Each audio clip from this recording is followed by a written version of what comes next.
Pernahkah kamu merasa dunia terlalu besar untuk kamu taklukkan? Pernahkah kamu berdiri di tengah badai hidup, menatap langit dan bertanya, "Ya Allah, kenapa hidup terasa begitu berat? Dunia ini tak selalu ramah, tak selalu memberi apa yang kita harap. Tapi tahukah kamu, dunia bisa ditundukkan. Bukan dengan kekuatan otot, bukan pula dengan banyaknya harta, tapi dengan hati yang berserah kepada Sang Pencipta. Karena dunia ini bukan musuh, ia adalah ladang ujian, tempat pembuktian siapa yang benar-benar tunduk dan siapa yang hanya berpura-pura." Bagian 1. Dunia bukan untuk dikuasai tapi dipahami. Dunia ini tidak akan pernah tunduk kepada orang yang mengejarnya dengan keserakahan, tapi ia akan menunduk pada orang yang mengejarnya dengan keikhlasan.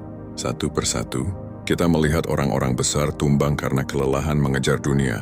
Tapi lihat mereka yang tenang dalam zikir, yang sederhana tapi penuh syukur. Dunia seakan datang menghampiri mereka, tanpa mereka harus berlari. Menundukkan dunia bukan berarti kamu harus menjadi kaya raya, tapi menjadi cukup dalam jiwa. Menundukkan dunia bukan berarti semua orang memujimu, tapi kamu dicintai oleh Tuhan dan makhluknya karena kebaikan yang kau tabur dalam diam. Bagian 2. Tunduklah kepada Allah maka dunia akan tunduk padamu. Satu-satunya cara menundukkan dunia adalah dengan tunduk kepada Allah. Karena dunia adalah makhluknya, bagaimana mungkin kita bisa mengendalikan makhluk kalau kita melupakan Sang Pencipta? Salatmu bukan sekadar rutinitas. Ia adalah kekuatan, doamu bukan sekadar permintaan. Ia adalah senjata. Ketika dunia membuatmu tersungkur, jangan bangkit dengan amarah, bangkitlah dengan sujud. Karena dari sujud yang dalam, akan lahir jiwa yang tak tergoyahkan. Bagian 3, jangan takut miskin, takutlah jauh dari Tuhan. Berapa banyak orang yang bergelimang harta, tapi hatinya kosong, jiwanya hampa, dan berapa banyak yang hidup sederhana, tapi hatinya penuh cahaya? Jangan takut tak punya apa-apa. Yang perlu kau takuti adalah saat kau jauh dari Tuhan. Karena dunia ini fana, yang ada akan tiada. Tapi hubunganmu dengan Allah, itulah kekayaan sejati yang tak akan pernah hilang. Bagian 4, bersabarlah, dunia ini hanya sementara. Kita sering lupa bahwa dunia ini bukan tujuan, ia hanya persinggahan. Seperti musafir yang singgah sejenak di bawah pohon rindang, lalu melanjutkan perjalanan. Jangan tertipu oleh kilau dunia, ia tak seindah yang kau kira. Terkadang di balik senyum orang yang kau iri, ada air mata yang tak terlihat. Sabarlah, jika hari ini hidup belum berpihak, bisa jadi Allah sedang memintamu memperbaiki niat. Bagian 5, jadikan dunia di tangan bukan di hati. Rasulullah SAW adalah pemimpin dunia, tapi beliau tidur di atas tikar kasar. Sahabat-sahabatnya memiliki kekuasaan luas, tapi hati mereka tetap bersih dari cinta dunia. Itulah kuncinya. Letakkan dunia di tangan, jangan di hati. Biarkan ia menjadi alat, bukan tujuan.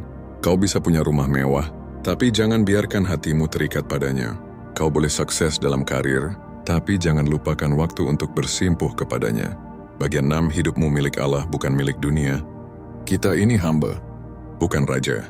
Jangan biarkan dunia memaksa kita menjadi budaknya. Kita diciptakan untuk menyembah, bukan sekadar untuk mengejar angka-angka. Jika kamu ingin dunia tunduk, tundukkan egomu. Jika kamu ingin dunia datang padamu, datanglah terlebih dulu kepada Allah. Karena siapa yang mendekat kepada Allah satu jengkal, Allah akan mendekatinya satu hasta. Dan siapa yang berjalan kepada Allah, Allah akan berlari kepadanya. Bagian 7, kemenangan sejati.